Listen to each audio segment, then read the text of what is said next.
Bonjour. Êtes-vous prêt pour un voyage à travers le temps? Mais avant de commencer, Petit instant pub pour vous parler du nouveau partenaire de la chaîne YouTube, GameKit, un site qui vous permet d'obtenir des cartes PSN, des cartes Xbox, des V-Bucks ou d'autres récompenses en réussissant différents objectifs. Par exemple, si vous réussissez la tâche War Thunder, vous allez pouvoir cumuler plus de 10 000 points sur votre compte et ainsi échanger ces points contre des récompenses.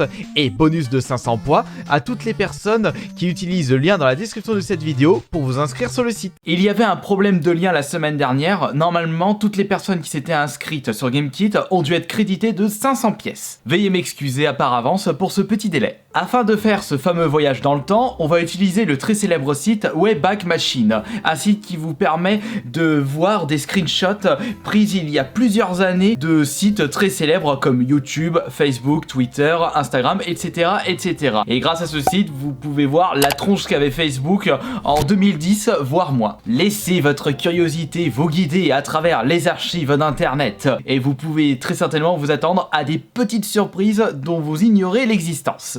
Pour ce voyage à travers le temps, nous allons nous intéresser à ma chaîne YouTube principale Kirby54, mise en place depuis janvier 2008.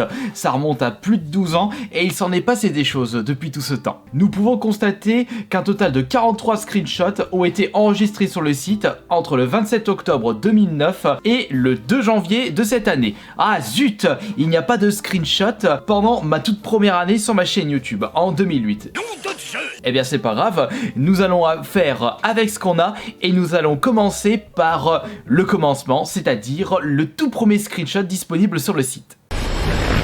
Attention les yeux, vous risquez très certainement d'être choqués, surtout pour les plus jeunes d'entre vous. Voilà à quoi ressemblait ma chaîne YouTube le 27 octobre 2009. Oui, en effet, c'était pas si joli que ça. Pourquoi j'avais mis ce fond d'écran? Pour ceux qui ne le savent pas, à l'époque, on pouvait personnaliser notre chaîne YouTube en mettant un très joli fond d'écran. Bah de mon côté, je n'avais pas d'autre choix que d'utiliser un de mes dessins de Rouge The Bat. On va dire qu'à cette époque-là, j'étais vraiment à fond sur le dessin. Je venais tout juste de découvrir les premiers secrets de YouTube et à ce moment-là, ça faisait déjà depuis presque 2 ans que j'étais inscrit sur YouTube. Des vidéos uploadées à cette époque-là, mes favoris, parce que vous avez non pas seulement les vidéos uploadées, mais votre chaîne YouTube mettait également en avant vos différents favoris. Un clip de musique métal, un best-of de tournée manège et surtout le TV Big Gun du festival de jeux vidéo en 2009. C'était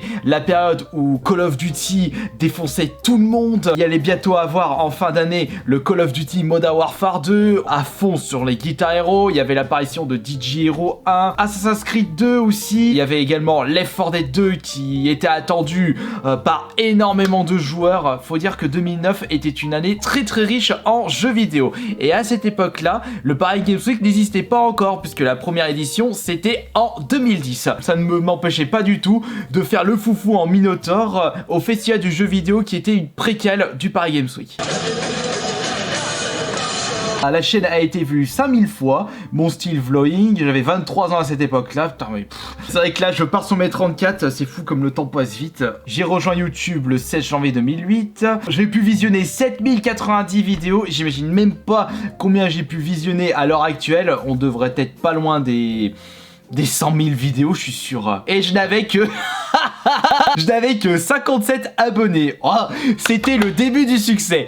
Faut dire qu'à l'époque, les plus gros youtubeurs français, c'était les podcasteurs, donc Norman, Cyprien. Je vais vous parler un petit peu de McDonald's. Il y avait aussi Hugo tout seul, je crois qu'il s'appelait. Sérieux? Il était comment? Il tournait aux alentours de 5000, 10 000 abonnés. C'était les maîtres de YouTube français. Atteindre 10 000 abonnés, c'était carrément un exploit. Bon, à l'heure d'aujourd'hui, 10 000 abonnés, bah... Ouais, c'est vrai, c'est un peu nul comme 10 000 abonnés. Si t'as pas atteint le million, t'es une merde. Ouais, mais ça signifie que je suis encore une merde. J'ai même pas atteint le million d'abonnés. Juste ici, on peut voir les chaînes que je suivais, donc Arcade, Chrononess, Yodel...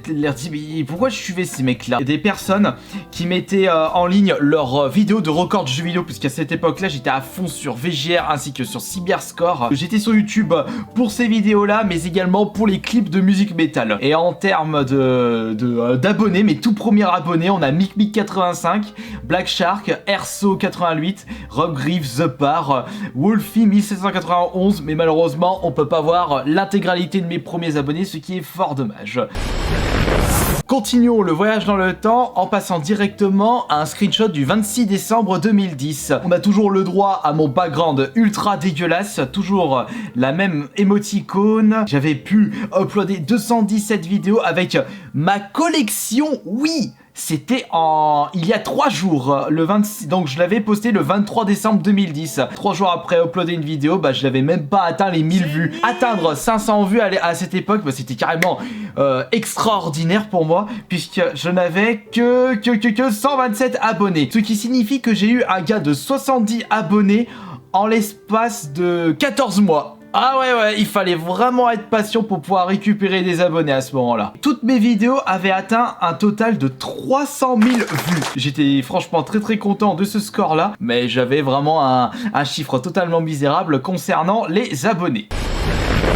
On continue le voyage un an plus tard avec ma chaîne le 7 septembre 2011 et tout de suite on a pu avoir le droit à un design beaucoup plus épuré. Je pense qu'à cette époque-là j'avais décidé enfin de gerter ma bannière et en 2 ans j'avais carrément doublé mon nombre de vues total. Et en termes d'abonnés, bah en l'espace de 2 ans, j'avais chopé un peu plus de 300 abonnés. Ça faisait depuis 3 ans que j'étais sur YouTube. Non, bientôt 4 ans. Je n'avais même pas atteint 500 abonnés. Il fallait vraiment s'accrocher pour atteindre un nombre d'abonnés assez correct. Ah oui, je me souviens, AMG, c'était en réalité mes covers en tant que Minotaur. Bon, à cette époque-là, je n'arrêtais pas de faire des covers de musique métal que j'appréciais, ou alors des covers complètement improbables. BO, elle pousse un BO. Comme par exemple cette cover de Barbie Girl Aqua. Et je me souviens qu'à cette époque-là, Mathieu Sommet de SLG, d'ailleurs je me demande qu'est-ce qu'il devient à l'heure actuelle, il avait partagé mon clip, enfin ma vidéo sur ses réseaux sociaux parce que j'avais fait quelque chose de complètement farfelu. Et c'est pour cela d'ailleurs que cette cover avait atteint 539 vues alors que mes précédentes covers n'avaient même pas atteint les 50 vues. Oh, atteindre ces chiffres-là aujourd'hui, mais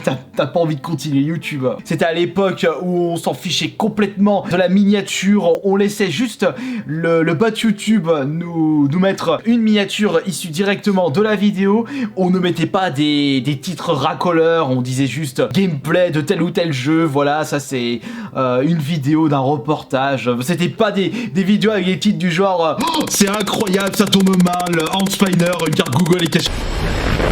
Oh, ça décoiffe. Continuons le voyage dans le temps avec un screenshot du 19 juin 2013, 1 an et demi après le précédent. Et là, bah, on peut clairement voir une amélioration en ce qui concerne le nombre d'abonnés. J'avais atteint 8765 abonnés, donc j'avais fait un bond de plus de 8000 abonnés, mais surtout, c'est le nombre de vues de mes vidéos qui ont carrément augmenté. Là, j'étais vraiment à une période où ma chaîne montait petit à petit, et c'était à ce moment-là que je commençais à vraiment sortir mon épingle du jeu. En termes de vidéos uploadées, bah, on a mes premières vidéos d'actualité jeux vidéo. Les actualités jeux vidéo, j'en faisais énormément en 2012-2013. Fallait pas attendre certains gros youtubeurs pour mettre en place les actualités jeux vidéo. Nintendo risque de mourir. Bah, pourquoi j'ai mis ce titre racoleur? Je continuais bien entendu les air guitares. J'avais débuté les ouvertures collector en mode ASMR. Il a pas fallu attendre cette année pour pouvoir remarquer que je propose des vidéos ASMR. Déjà en 2013, j'en proposais une fois par semaine, je me souviens c'était tous les dimanches, et c'était toujours une ouverture de collector. Mais par la suite, j'avais fait l'intégralité des tours des collectors de ma collection, et j'avais décidé d'ouvrir une chaîne dédiée à l'ASMR pour pouvoir proposer autre chose que les ouvertures de collector. Toujours mes achats hebdo toutes les semaines où je ramenais je sais pas combien de jeux chaque semaine, ça dégueulait dans tous les sens. Et une actualité entre la PS4 et la Xbox One. C'est vrai qu'aujourd'hui je fais PS1 vs Xbox Series X. On va tout de suite me dire... Oh, t'as plagié un certain youtubeur très célèbre dans le milieu. Terminons ce voyage à travers le temps avec le dernier screenshot du 15 septembre 2014, avec carrément une belle bannière représentant ma chaîne YouTube. Sobrement Kirby54 avec le petit Kirby et 2-3 images issues de mes vidéos. Et nous pouvons voir qu'il y a 35 619 abonnés. Ouh, là ça a augmenté en un an. Et c'était à ce moment-là où je m'étais vraiment lancé à fond, où je n'arrêtais pas de proposer du nouveau contenu sur ma chaîne principale, avec des comptes rendus vide-grenier, des achats hebdo toujours. Je faisais également une vidéo de construction. Ouais, ça j'ai basculé ce thème-là dans les vidéos ASMR. Toujours l'ASMR, les autocritiques à une série que plusieurs d'entre vous me réclament le retour. C'est-à-dire je prends une vieille vidéo et je me mets à la critiquer sévèrement, parce qu'il faut dire qu'à l'époque je proposais un peu des vidéos à l'arrache avec une très mauvaise qualité. Sur les vidéos populaires, il y a toujours les brefs, j'ai joué aux jeux vidéo, la collection de jeux Xbox 360 qui avait atteint 163 000 vues, les achats hebdo, collection, ASMR, bande escroc du coin, Trollo le bon coin. Et en 2014, je faisais également beaucoup de vidéos top sur les jeux vidéo, top 10 des meilleurs jeux de Nintendo, top 5 des meilleurs jeux DS, top 10 des meilleurs jeux de la PS1. Je faisais pas mal de top et c'était, comme vous pouvez le constater, le 15 septembre 2014. Et encore une fois, il n'a pas fallu attendre des gros youtubeurs pour que je puisse vous proposer des tops. Faut dire que en ayant observé ces différents screenshots, j'étais un petit peu fourre-tout dans mes thèmes ainsi que dans mes concepts. C'était vraiment une chaîne YouTube où j'ai pu apporter vraiment ma touche personnelle sur énormément de domaines différents. Mais malheureusement, à partir de ce moment-là, 2014, après c'était 2015, 2016, on va dire que je commençais un petit peu à tourner en rond.